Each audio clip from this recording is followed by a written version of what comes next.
plus compliqué. On va faire ça en 2D. En 2D, les enfants. Ça va être compliqué. Ouais. C'est pas un truc facile. De copier l'autre. Ça va pas être facile. Bon, alors, en 2D, qu'est-ce qu'on va faire, les gamins? Eh bien, on va faire comme suit.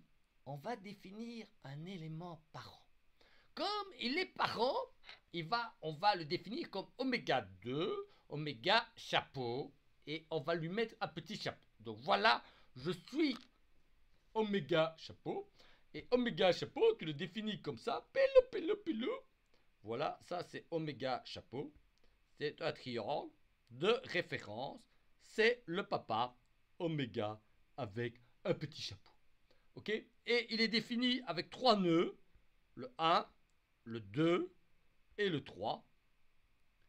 Le 1 se trouve en 0, 0. Le 3 se trouve en 0, 1. Et le 2 se trouve entre 1 et 0. Et comme il est le papa, il vit dans un espace spécial, l'espace des papas. Et l'espace des papas, vous savez, c'est d'office l'espace des ancêtres, etc. Et ces gens-là aiment les lettres grecques. Et donc, l'élément parent, il vit dans un espace avec des lettres grecques, xi et eta. C'est les ancêtres, ils aiment bien ces lettres grecques bizarres. Le problème, c'est qu'on va tout définir sur l'élément parent. Et une fois qu'on a l'élément parent, on voudrait pouvoir le transformer cet élément parent en un élément quelconque sans chapeau, donc le transformer en un oméga. Et pour faire ça, on va faire un petit changement de variable tel qu'il est indiqué sur le slide. Tu vois, c'est un changement de variable linéaire. Alors qu'est-ce que tu vois? Tu vois que si je me trouve en 1 là, xi et eta valent 0. Donc le changement de variable, x, attention, x est en gras, c'est un vecteur, pilou, il envoie le point 1 en la coordonnée, le vecteur grand X qui contient le nœud numéro 1 de l'élément oméga 1. Donc il m'envoie ici. Ok? Si je suis en 2, c'est-à-dire pirlou ici, eh bien il va m'envoyer, c'est-à-dire ici, il va m'envoyer sur ce point-là. Parce que quand je suis en 2, regarde bien, xi est égal à 1, eta est égal à 0. Donc 1 moins xi moins eta, ça fait 1 moins 1 moins 0, ça fait 0.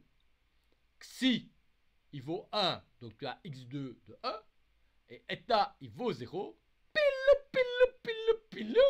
Donc, x de 1, 0, c'est égal à x 2 de 1. Ok? Note tout de suite qu'écrire en majuscule xi eta, ça donne un truc bizarre. Hein? Donc ça donne le vecteur xi majuscule que j'ai indiqué xi 1. Ok? Si tu calcules xi 2, si tu calcules x de 0, 1, ça donne x3 de 1. Et donc si tu te trouves sur le point numéro 3 ici, qui est ce point-là ici, tu vas aller ici. Ok, donc ça, c'est ce que j'ai appelé ici pilou, voilà, de 3. Ok? Et donc, avec ce petit changement de variable linéaire, je transforme mon triangle bleu en n'importe quel autre triangle. Donc, si je définis mes fonctions de forme uniquement sur le triangle de référence, pour les avoir sur un triangle quelconque, il suffira d'appliquer ce petit changement de forme. Oui, mais maintenant, il y a quand même des petites subtilités. Hein. Tu vas voir, on va voir les petites subtilités. Alors, regarde. Là, j'ai fait un petit exemple. J'ai considéré deux éléments, oméga 1 et oméga E plus 1. Tu vois, oméga 1, c'est un élément qui est défini à partir de 3 nœuds. Le nœud 523, le nœud 428 et le nœud 72. J'aurais plutôt dû dire le sommet 523, le sommet 428 et le sommet 72 ou 72 pour mes amis de France et de Navarre. Alors, tu vois que l'élément oméga E plus 1, il est caractérisé par les sommets 72, 428 et 69. Où est-ce que j'ai trouvé ça? J'ai trouvé ça dans ce que je t'avais expliqué dans un des épisodes précédents de la saison. Le maillage, il est caractérisé par un tableau d'appartenance. Donc ça, c'est sous la main. C'est in the pocket. Pilou, pilou, pilou. C'est dans le pocket. Ok? Alors, qu'est-ce que tu vois? Tu vois que ces deux éléments, pirlou, pirlou, ils ont évidemment une arête commune. L'arête 72, 428. Ok? Et tu vois que j'ai dessiné sur ces deux éléments la fonction de forme associée au sommet 72. Le sommet 72. Le sommet 72. Et tu vois que la fonction de forme t de 72, elle vaut 1 au sommet 72 et elle vaut 0 à tous les autres sommets, c'est-à-dire le 529, le 428 et le 69.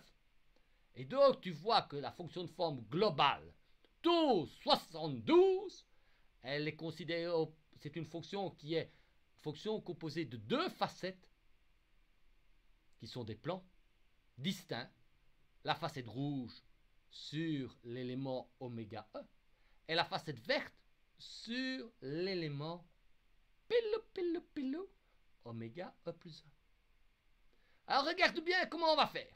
Ce que je vais dire, c'est que quand j'ai le 72 ici, je vois que le 72 ici, il apparaît sur la troisième colonne dans le tableau d'appartenance ici.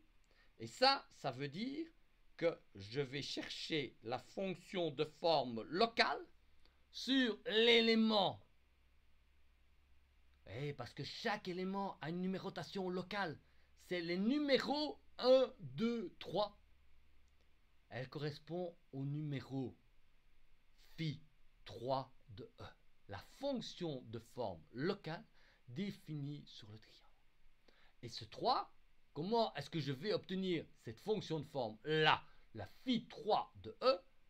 À partir de l'élément parent que j'aurai entre guillemets déformé pour arriver sur cet oméga E.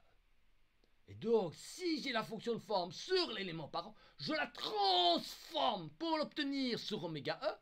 Et ensuite, pour savoir quel est le numéro local que je dois utiliser, j'utilise le tableau d'appartenance.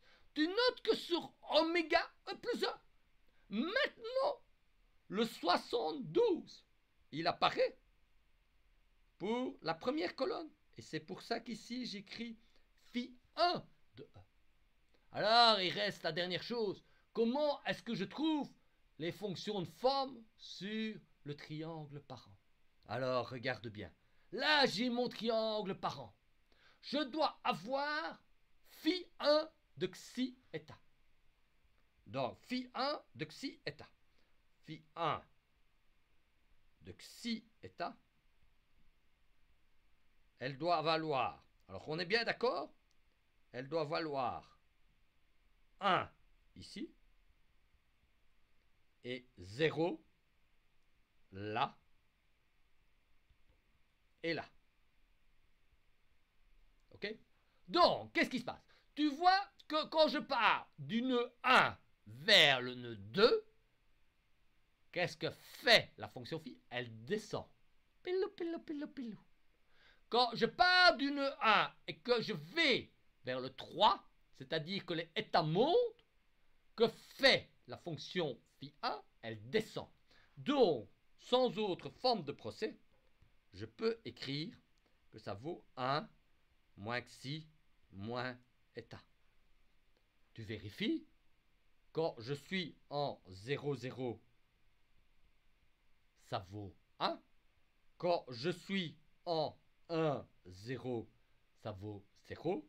Quand je suis en 3, c'est-à-dire en 0, 1, ça vaut pilou, pilou, pilou, pilou, 0.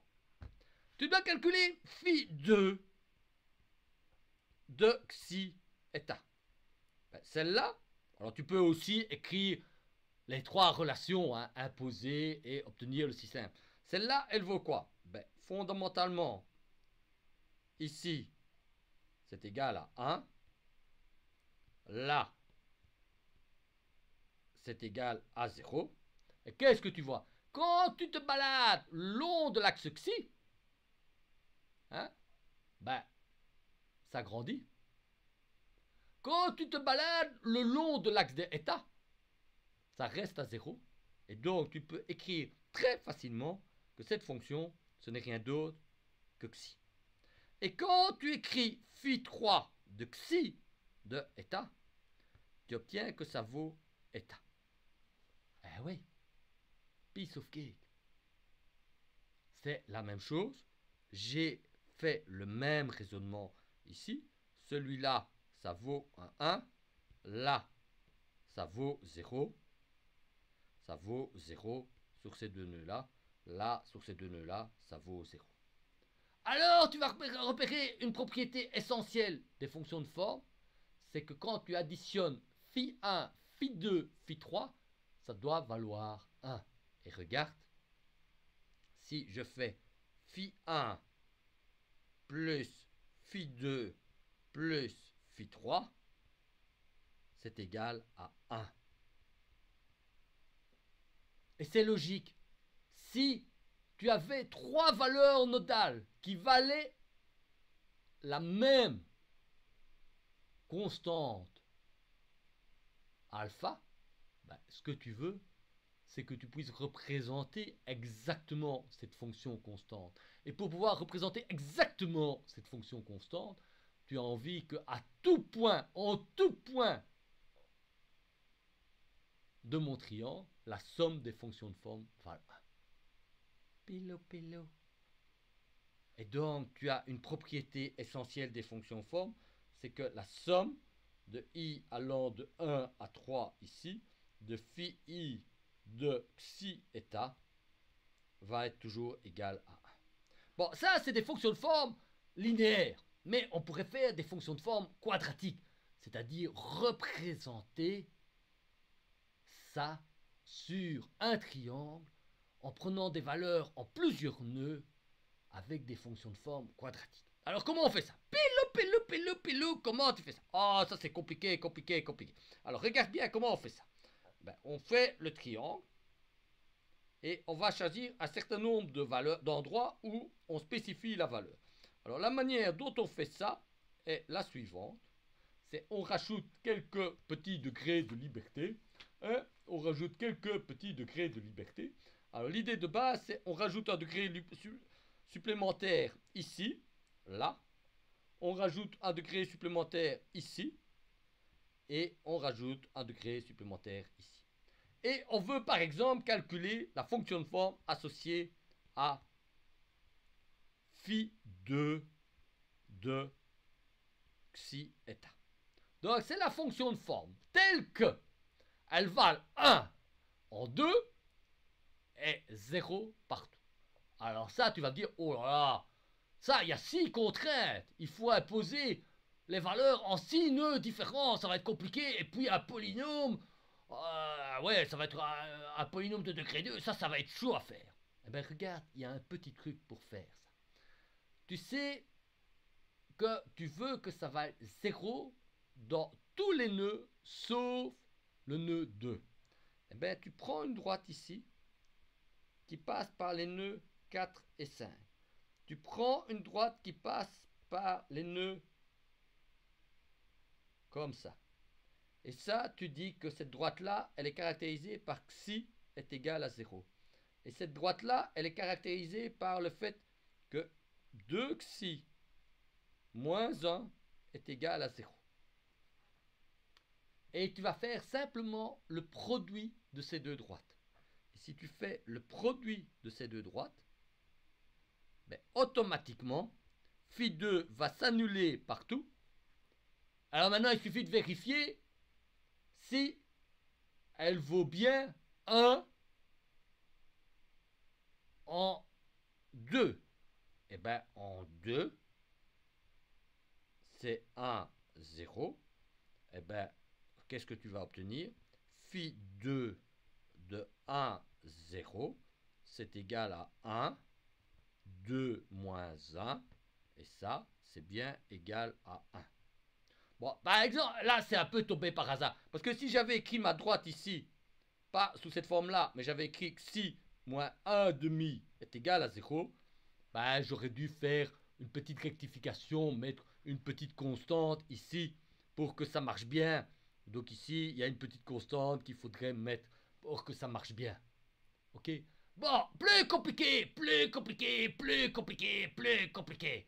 Je voudrais maintenant connaître phi 1 de xi état.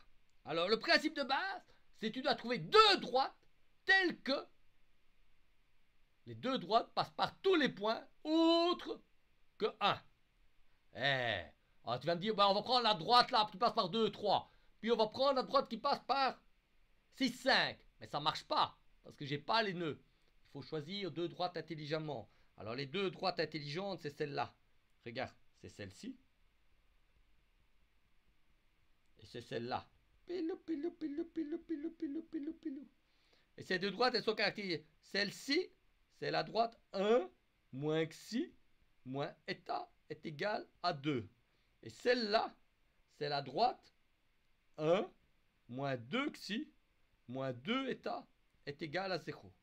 Et donc, je peux dire, pirlou, que phi 1 de xi état est égal à rien d'autre que 1 moins xi moins état fois 1 moins 2 xi moins 2 état.